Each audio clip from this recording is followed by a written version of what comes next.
Yo, so my sister Natasha Lynn, she sent me this story today about this black man who purposely unalived this policeman with his car. She added with the link that the Marcus Russell show only covers stories that cater to conservatives and like conservative white people, and that if I spoke my truth on this topic, that y'all will all unsubscribe from me. I argue with her, yo, I got hella black subscribers. And then she texted back, yeah, but most of them are white people. And then I texted her back, well, most of America is white people. But I knew what she was talking about. And she's right. I cover Republican politics. But am I afraid to cover a racial story? Am I afraid to cover a racial story? Look, don't nobody pay me to do this. And even if you disagree with my personal opinions, I always research and spit facts for real. And I roast real good. I'm roasting whoever. Anyway, so let's get into it. This black guy unalives this white cop. Make sure you hit that subscribe button first and no take backsies. Let's roll the clip. Recently retired sheriff's deputy is dead after police say a driver intentionally hit him. Thanks for joining us tonight. I'm Tricia Mackey. And I'm Rob Williams. Cincinnati police say the driver is the father of an 18-year-old who was shot and killed by police yesterday. We have been following this story all day, and we have team coverage tonight. Allie Hennard is at UC Medical Center. Brady Williams attended a procession for the deputy. But first, let's send it over to Allie with more on how this all unfolded. Well, Rob, Tricia, that's right. So the deputy lost his life to those injuries here at UC Medical Center earlier today. Now, we do know, according to Cincinnati Police Chief Teresa Thigi, the driver of the vehicle that hit and killed the deputy was the father of the man killed in an officer-involved shooting yesterday. Now, police say that he's been arrested for aggravated murder. Driver of today's vehicle that struck a deputy has a family relationship with the 18-year-old that we shot yesterday. Cincinnati police say the father of the 18-year-old who was shot and killed by Cincinnati police on Thursday was driving the car that hit and killed a deputy Friday afternoon. Rodney Hinton Jr. is now charged with aggravated murder for the deputy's death. Go medical. Go medical. We need this shut down right now. Officer down. Officer down. Cincinnati police say the deputy was directing traffic ahead of UC's graduation ceremony when he was struck by a vehicle entering the intersection.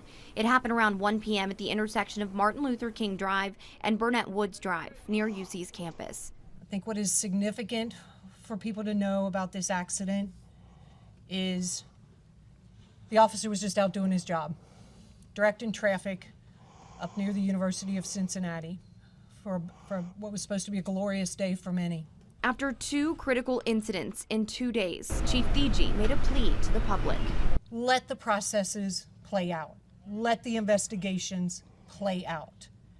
Keep calm, take care of one another, and I can assure you, as the Chief of Police for Cincinnati, I will ensure you transparency and a thorough and accurate investigation. The deputy had recently retired from the department in December. And that's crazy. Okay, so hours after 38-year-old Rodney Hinton Jr. watched the police body cam footage of his son being gunned down for allegedly brandishing a gun during an investigation into a stolen car. The car ended up not being stolen. I guess 2 hours later, he was driving his car. He seen a deputy. They haven't named the deputy yet, I'm unsure if that was the one who unalived his son. It doesn't sound like it was because he was a retired deputy. But anyway, he was directing traffic outside of a Cincinnati University graduation, and then Rodney Hinton Jr. crashed his car into the unnamed deputy and crashed the deputy into the side of a truck, unaliving him. And then he got out the car and took off. Now, Tasha, how do I feel about that? I do not promote crime in any way, of any of its facets. But if it does turn out that that was the cop that unalived his son, I guess I can understand that. Either way, How do I feel? I feel like this is a horrible tragedy on all sides. You lost a father, you lost a son, and you lost a police deputy. I don't know who he had left behind, but the whole thing is horrible. How do I feel about the police? She wanted me to ask, and do we need to get rid of the police? Now check it. I have a lot of police and military subscribers, but I don't like the police. I do not like the police. I am more scared of the police than anything else in this world. Period. And I'm not a criminal, despite the Pooh Shiesty. I wouldn't say I hate the police, but I very much dislike them. And like I said, my opinion is derived from my life experience with police. Like your experiences with them probably have been way different and way more spread out than mine. And that probably makes your opinion about them unrelatable to mine. But I think do I think we need to get rid of the police? Hell no. What? That's stupid. Look, what we need to do, I think, is completely reconstruct the fundamental that is the police. You know what I'm saying? We have to change them fundamentally, completely. Look, why would a policeman have to work 7, 12s, and 14s to clear 100,000 a year? And we supposed to have the utmost respect for them, yet the government pay them like they janitors or something. For real, yo. Quick story, history lesson. My father is from Detroit, Michigan. The flag of Detroit is two little girls standing in front of a half burnt down city. The story is the Negroes in Detroit was getting that crazy money. Segregation made it so where black people had to shop with black businesses, period. And so black businesses was booming and black people were flooding up north, escaping from the Jim Crow South. Well, anyway, these two white girls had crossed the tracks because you know the black people always lived on the other side of the railroad tracks. They crossed the tracks, and when they came back, they said they had been raped, and so all the white people from the nice side of the tracks went and burnt the whole black side down. They end up making that the state flag. Later on, the girls admitted that they were lying, but the animosity lingered over the city for generations. Yo, so them same people who burnt that city down later became law enforcement and they assaulted those communities until an all-out war just broke out over the streets. It started with a police killing an unarmed kid while he was in handcuffs. And then after that, they raided one of them speakeasies, or they would call it an unlicensed bar. And then on that night, that exploded into like the deadliest and most destructive riot in American history to date. Now, mind you, that was in 1967. Detroit had just had what was called the race riots in 1943. 24 years later, it was still kind of burnt down, but this one lasted for like 2 weeks. Detroit is still burnt down to this day from back then. For real. So, yo, I am the child of a man who told me these stories firsthand. My dad, he absolutely he hated the police. Whenever we drove past like a policeman pulling over some black people, he'd yell out, "It's always gotta be the black, you mother lover." He'd be yelling and cussing, and we. I'm not. I came from a successful. He was successful. But he's yelling that out of big Lexuses and BMWs and Saabs. And my pops was never somebody who cursed. You know what I'm saying? And he never used the N word. But yo, he had like Black Panther literature and books like Eldridge Cleaver's Soul on Ice in his big library. He had a large book collection, and them people wrote Huey Newton, and they wrote novels about ambushing and unaliving police. For real. But even when like his friends who were they were all like successful doctors and stuff. My dad worked at the hospital. He was a phlebotomist in the blood lab, and he all his friends was like rich white dudes. And when they would ask him about the police stuff, because it's always police killing somebody, and they want to ask their black friend how they feel about it, and he would always say, he would always say, if the job paid what it was actually worth, and they hired superstars and who deserved 250,000 a year instead of the nerds we used to stuff in the locker, paying them peanuts, then we wouldn't have a corrupt culture in police in America. And and I agree with that still, except for before they was building these jails to lock up these aliens, we was the alien.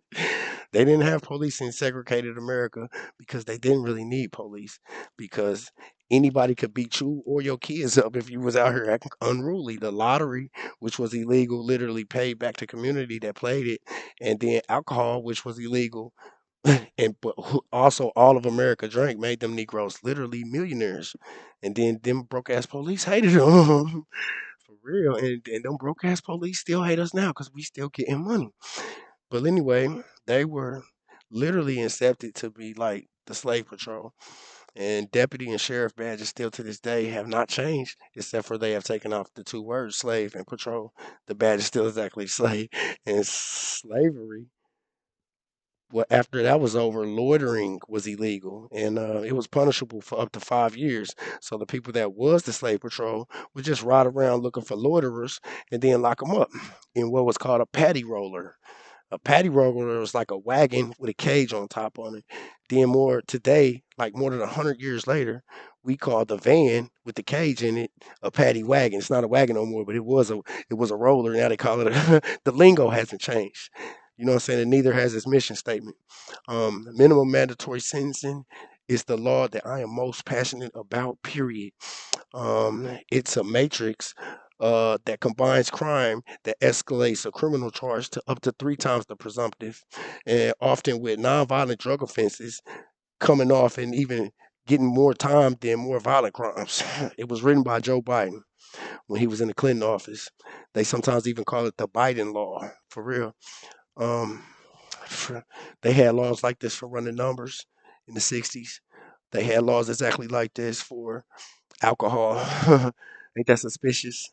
You know what I'm saying? See, I dislike Biden before he even was ever president. I've always disliked him. These laws, they try to turn criminals, they try to make hustling a violent crime. When in actuality, the hustle, that's all we ever had. And then they put these broke ass police out here to stop the violence, the violent crime. You feel me?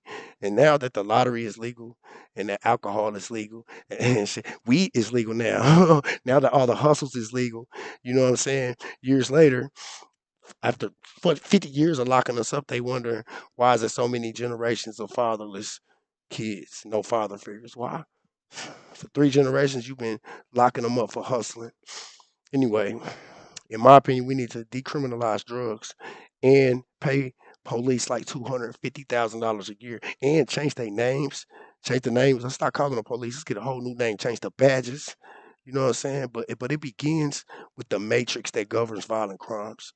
You know what I'm saying? Then weak ass, broke ass nerds won't even qualify to make this 250,000. See what I'm saying? And then all of our boys can be safe, not just yours.